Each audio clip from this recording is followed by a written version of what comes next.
दोस्तों, एक बहुत ही खूबसूरत लड़की मुंबई के बांद्रा स्टेशन पर दौड़ते हुए आती है और गोरखपुर जाने वाली ट्रेन की एक स्लीपर कोच में जाकर बैठ जाती है। वो बहुत परेशान होती है और एक लड़के से बोलती है कि प्लीज़ मेरी मदद कर दो।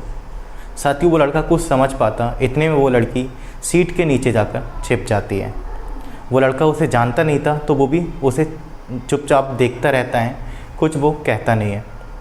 साथियों, ट्रेन वहाँ से चल देती है। लगभग 10-15 मिनट ट्रेन चलती है, फिर थोड़ी दूरी कवर करती है। इसके बाद लड़की वहाँ से सीट से निकल करके फिर उस लड़के के पास में आकर बैठ जाती है। अब वो ऐसे बैठी है जैसे उसे कोई डर ही नहीं है, कोई खौफ नहीं है। और जब वो ट्रेन में बैठी थी तब उसे बहुत डर था, वो लड़के से मदद मांग रही थी। तो लड़का उससे पूछता है कि अभी जब आप आए थे, ट्रेन में बैठे थे, तो आप बहुत डरे हुए थे और मुझसे मदद मांग रहे थे। क्या हुआ था आपके साथ में? आप मुझसे मदद क्यों मांग रहे थे?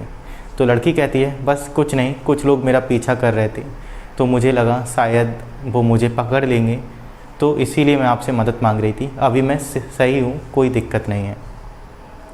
साथियों, वो लड़की उस कोच में बैठी होती है। लड़की का नाम अंजलि होता है और जिस लड़के के बगल में बैठती है उस लड़के का नाम निशांत होता है। अब साथियों, लड़की जो है वो निशांत से पूछती है कि आपको कहाँ जाना है? तो निशांत कहता है, मैं लखनऊ जा रहा हूँ और मुंबई मेरा रेलवे का परीक्षा लगा था, तो मैं वो देने आया था।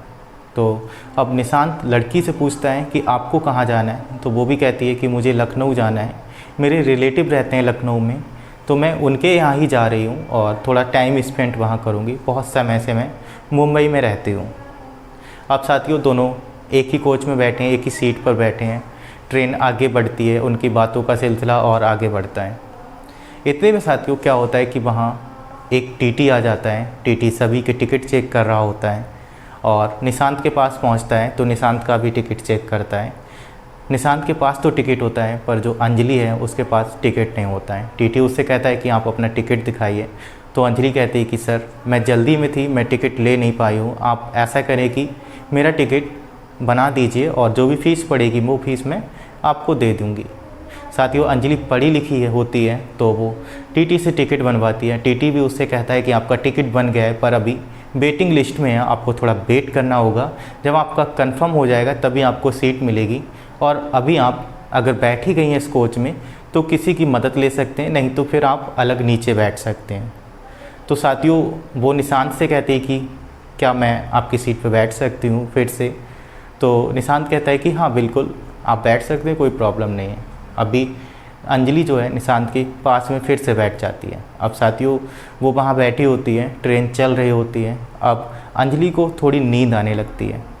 अंजलि को नींद आती है तो वो वहीं पर सो जाती है। बैठे बैठे सो रही होती है तो क्या होता है, नींद में वो जो निशांत बैठा होता है उसके पैर पर अपना सिर रख लेती है। अब उसे पता नहीं होता है कि वो कहाँ सो रही है और निशांत भी कुछ नहीं कहता है। वो अंजलि का सिर निशांत के पैर पर है, तो निशांत आराम से वहाँ बैठा रहता है। और जब तक लगभग 3 घंटे अंजलि सोती है और 3 घंटे के बाद जब उसकी आँख खुलती है तो वो देखती है कि उसका सिर जो है वो निशांत के पैर पर है।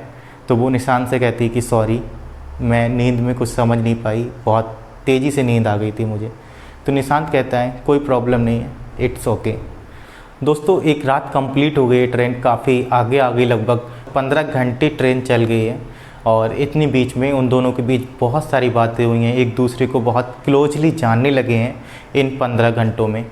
इतने में जो है निशांत फिर अंजलि से पूछता है कि अंजलि, आप ये बताइए आपने पढ़ाई कितने तक की है? तो अंजलि कहती है कि मैंने ग्रेजुएशन कर लिया है और मेरी पढ़ाई अभी चल ही रही है और मेरा आगे ड्रीम है एक गवर्नमेंट नौकरी पाना। तो साथियों, इतना सुन करके जो है निशांत भी खुश हो जाता है, क्योंकि वो भी एक गवर्नमेंट जॉब की तैयारी कर रहा था। इधर अंजलि भी गवर्नमेंट जॉब की तैयारी करने के लिए बोल रही है। उसका ड्रीम है कि वो गवर्नमेंट जॉब में लगे। अब साथियों क्या होता है कि धीरे धीरे करके लगभग 22 घंटे गुजर जाते हैं। दोनों एक साथ रहते हैं, एक सीट पे बैठे होते हैं। अब क्या होता है कि ट्रेन जो है लखनऊ पहुंच जाती है। लखनऊ पहुंचने के बाद में निशांत ट्रेन से उतरता है और अपने रास्ते चलने लगता है। इतने में अंजलि साथियों अपने बैग में देखती है, उसके जो पेरेंट्स होते हैं उन्होंने एक अपने जो उनके रिलेटिव थे लखनऊ में उनका पता लिख के दिया था, पर जब वो देखती है तो वो पता जो होता है, वो पर्ची जो होती है वो गिर गई होती है साथियों, और अंजलि को ऐसे वो एड्रेस पता नहीं होता है। तो वो दौड़ते हुए निशांत के पास जाती है, निशांत से कहती है कि प्लीज़ क्या मेरी हेल्प करोगे आप। तो निशांत कहता है कि जी हाँ बताइए, बिल्कुल हेल्प करूँगा। तो कहती है कि मेरी पर्ची मेरे बैग में थी और वो पर्ची गिर गई है और मुझे अपने रिलेटिव का पता नहीं है कि वो कहाँ रहते हैं लखनऊ में, तो प्लीज़ आप क्या मुझे अपने घर ले चलोगे। तो निशांत थोड़ा सोचने लगता है एकदम कि अनजान लड़की है, उसको अपने घर ले जाना कितना ठीक होगा या नहीं। फ़िलहाल वो उस लड़की से थोड़ा मन में विडंबना रख के हाँ तो कर देता है, अपने घर ले जाता है। घर ले जाने के बाद में फिर क्या होता है, उसके परिवार वाले उसे देखते हैं तो थोड़ा हैरान होते हैं, निशांत से पूछते हैं कि ये कौन है। तो निशांत पूरी कहानी बताता है कि मुंबई से ऐसे ऐसे ये मिले हैं और इनके रिलेटिव यहाँ रहते हैं, उन्हें पता नहीं है, तो थोड़ा खोजबीन करेंगे तो ये अपने रिलेटिव के पास पहुँच जाएंगे और 4-5 दिन यहाँ रहने के लिए बोल रहे हैं। दोस्तों निशांत के परिवार वाले फिर ज़्यादा कुछ कहते नहीं हैं और उस लड़की को अपने घर रोक लेते हैं। अब साथियों आपको बता दें कि निशांत की बहन की भी शादी करीब आ गई थी, लगभग 4-5 दिन बाद निशांत की बहन की शादी होती है। तो सारी ख़रीदारी चल रही होती है निशांत के घर पर। तो उस शादी का जो अहम हिस्सा है वो अंजलि भी बन जाती है। जो भी मार्केट में ख़रीदारी होती है वो अंजलि निशांत के साथ जाकर कराती है, उसके फैमिली के साथ जाकर कराती है। जो भी बारात की तैयारियां होती हैं तो वो सारे अरेंजमेंट बहुत अच्छे से अंजलि कराती है, क्योंकि पढ़ी लिखी थी, उसे सारा सब कुछ पता था कि किस तरह से क्या होता है। अब साथियों ये सारी चीज़ें देख करके निशांत की फैमिली वाले भी बहुत खुश हो जाते हैं कि बहुत अच्छी लड़की है, संस्कारी लड़की है और इतनी मदद वो उनकी हर चीज़ में कर रही है।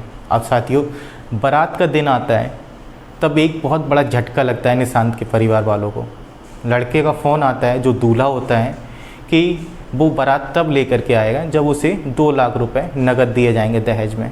अब इतनी बात सुन करके जो है निशांत के परिवार वाले, उसके पिता, उसकी माँ सब परेशान हो जाते हैं, घर में मातम छाया जाता है, क्योंकि निशांत की फैमिली इतनी पैसे वाली नहीं थी कि वो 2 लाख रुपए नगद दे सके।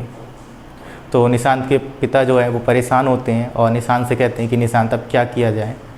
और ये सारी बातें जो है वो अंजलि भी सुन रही होती है।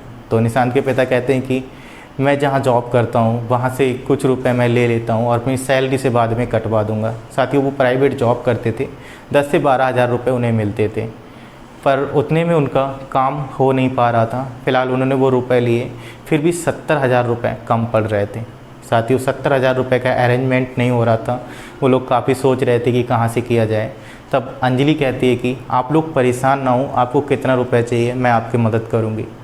साथियों वो 70,000 रुपये अपने अकाउंट से निकाल करके निशांत के पिता को देती है। अब उसकी बहन की शादी होती है धूमधाम से, खूब दूल्हा आता है, सारी प्रक्रियाएं होती हैं और उसकी बहन की शादी हो करके वो अपनी ससुराल चली जाती है। अब साथियों वो अपनी ससुराल चली गई है, इधर अंजलि जो है 2-4 दिन और रुकती वहाँ पर और निशांत के फैमिली वाले और ज़्यादा प्यार उसे करने लगते हैं और ज़्यादा सम्मान देने लगते हैं, क्योंकि उसने 70,000 रुपये उसे दिया था। दोस्तों अब निशांत भी उसे मन ही मन चाहने लगा है, क्योंकि उसने इतनी बड़ी हेल्प की है, ऐसी दुख की घड़ी में उसका साथ दिया।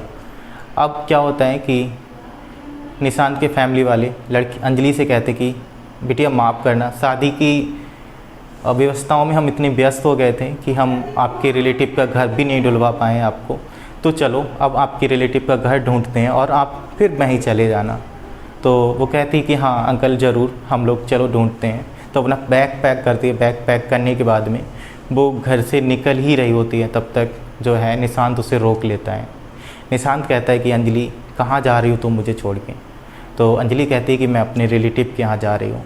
तो निशांत कुछ ना सोचता है ना समझता है, अंजलि से कहता है कि अंजलि मैं तुमसे बहुत प्यार करता हूँ और मैं तुमसे शादी करना चाह रहा हूँ। तो अंजलि थोड़ी देर सोचती है और कहती है कि निशांत तुम मुझसे शादी करना चाह रहे हो, ये अच्छी बात है, मैं भी तुमसे प्यार करती हूँ, पर क्या तुमने अपने परिवार वालों से पूछा है या मेरा बैकग्राउंड जाना है कि मैं किस बैकग्राउंड से हूँ, मेरी फैमिली क्या करती है, मेरे परिवार वाले क्या करते हैं।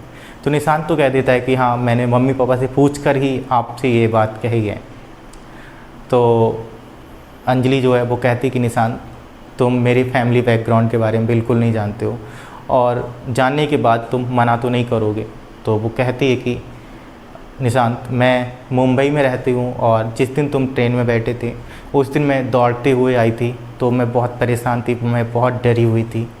एक्चुअली उसके पीछे रीज़न ये था कि मेरी माँ जो है वो मुंबई में कोठे पर काम करती है और मैं एक वेश्या की लड़की हूँ।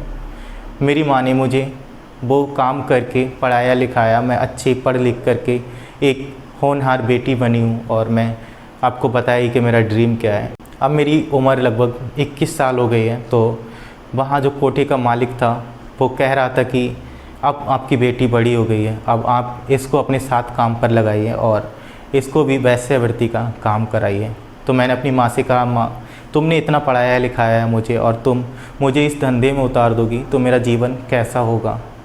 तो उसकी माँ ये सब सुन करके, उनके पास कुछ नकदी रखी होती है लगभग 5 लाख रुपए, वो 5 लाख रुपए दे करके उसको वहाँ से भगा देती हैं और कहती हैं कि बेटा अब तुम जीवन में कभी इधर मत आना, मैं जैसे रहूँगी वैसे रह लूँगी, अपना जीवन काट लूँगी। तो निशांत, मैं इसीलिए वहाँ से दौड़ते हुए ये गोरखपुर की ट्रेन में बैठी थी और वहाँ तुम मिल गए।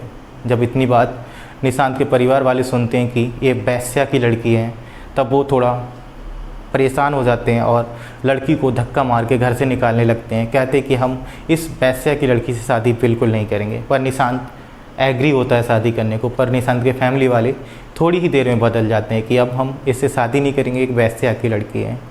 अब ये बातें सब जो है निशांत के रिश्तेदारों में पता चलती है, निशांत की बहन को पता चलती है। तो निशांत की बहन जो है वो अपने घर वालों से, अपने ससुराल वालों से कहती कि मुझे अपने मायके जाना है, थोड़ा काम है वहाँ पर और मैं काम निपटा कर 1-2 दिन में वापस चली आऊँगी।